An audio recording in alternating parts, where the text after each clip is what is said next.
দেশি বিদেশি চক্র নাকি আবারও ৫ আগস্টের মতো সরকার পরিবর্তনের জন্য বা সরকার ফেলে দেওয়ার জন্য মাঠে নেমেছে। এর জন্য বিলিয়ন ডলার নাকি ইতিমধ্যে মাঠে নেমেছে। বিলিয়ন বা মিলিয়ন ডলার নিয়ে মাঠে নেমেছেন তারা। তাদের মতে তারা যেটি জানিয়েছেন যে ৫ আগস্টে যেমন সরকার পরিবর্তনের জন্য বিদেশি শক্তিগুলো দেশের ভিতরে কাজ করেছিল, তেমনি আরো একটি শক্তি তারেক রহমান সরকারকে ফেলে দেওয়ার জন্য ইতিমধ্যে তারা কাজ শুরু করেছে। এমন বিস্ফোরক মন্তব্য আমরা জানলাম পূর্ণিয়ার খোঁজ অনুষ্ঠানে। পূর্ণিয়া আপনারা জানেন যে দীর্ঘদিন ধরে বিএনপি বিটে কাজ করেন এবং আ আমরা করতাম আওয়ামী লীগ বিটে এবং সে করত বিএনপি বিটে। তো তার সোর্স যথেষ্ট ভালো এবং মেজর আখতারুজ্জামান আ যিনি অবসরপ্রাপ্ত মেজর এখন তিনি জামায়াতের নেতা। তো সেই জায়গাটিতে তিনিও আখতারুজ্জামান বললেন যে, "পূর্ণিয়া তোমার মতো আমিও শুনেছি এমন আ ঘটনা।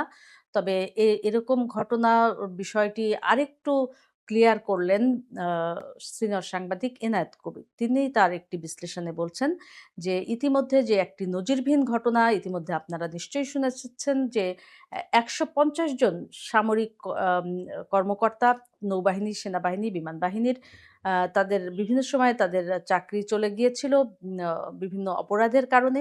তাদেরকে চাকরিতে আবার পুনর্বহাল করা হয়েছে। কাউকে ডাবল প্রমোশন দেওয়া হয়েছে।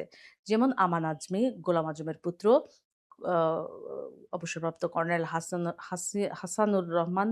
হাসিনুর রহমান সম্ভবত নাম। তো এই লোকগুলিকে ডাবল প্রমোশন নাকি দেওয়া হয়েছে।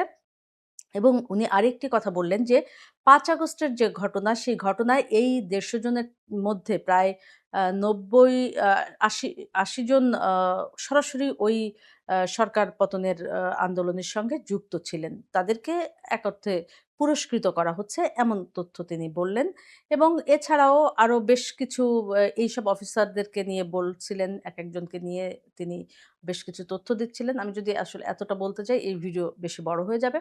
আমি সেই বিষয়টিতে না গেলাম। আমরা আজকে যে ব্যাপারটি নিয়ে কথা বলছি যে, তারেক রহমান সরকারকে কেন এত দ্রুত ৪ মাসের মাথায় এরকম একটি পরিস্থিতির সম্মুখীন হতে যাচ্ছে? এ বিষয়টি আসলে বেশ ভয়ংকর ব্যাপার। কারণ আপনারা দেখেছেন যে ২৩ জুন আওয়ামী লীগের যে প্রতিষ্ঠা বার্ষিকী ছিল, সেই প্রতিষ্ঠা বার্ষিকী শুধুমাত্র তাদের কর্মসূচি ছিল দলীয় পতাকা উত্তোলন আ এবং হচ্ছে কেক কাটা। সেই অনুষ্ঠানকে ঠেকানোর জন্য সরকার রীতিমতো ১৮,০০০ পুলিশ ঢাকা শহরে মোতায়েন করেছিল এবং সারা দেশে সেনাবাহিনী নামিয়েছিল, বিজিবি নামিয়েছিল। একটা এলাহি কাণ্ড কারখানা ঘটে গিয়েছিল। এরকম একটি পরিস্থিতি তারা হচ্ছে সামাল দিয়েছে রীতিমতো সেনাবাহিনী দিয়ে। তো অনেক সাংবাদিক মাহবুব কামাল একটি মন্তব্য করেছেন যে ৪ মাসের মাথায় সরকার তার সতীত্ব হারিয়েছে এই সেনাবাহিনী মাঠে নামিয়ে।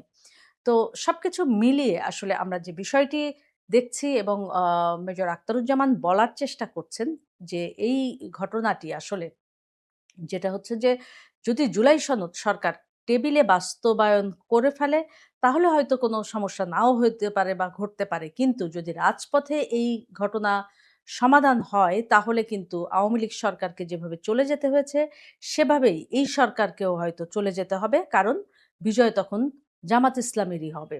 এমন মন্তব্য কিন্তু তিনি করেছেন এবং তিনি বলেছেন তার দলের হবে। তার মানে এখানে বোঝাই যাচ্ছে যে কোন চক্র আসলে এইসব ঘটনা বা এইগুলোর পিছনে ইন্ধন যোগাচ্ছে বা কারা আছে তাদের সফলতা তারা তাদের মতো করে আসলে পেতে চায়। আপনারা জানেন যে জামাতের আমির কয়েকদিন আগে তিনি ঘোষণা কিন্তু করেছিলেন অ ও মানে ওপেন ঘোষণা করেছিলেন যে আবার আরেকটি বিপ্লবের দিকে যাচ্ছে।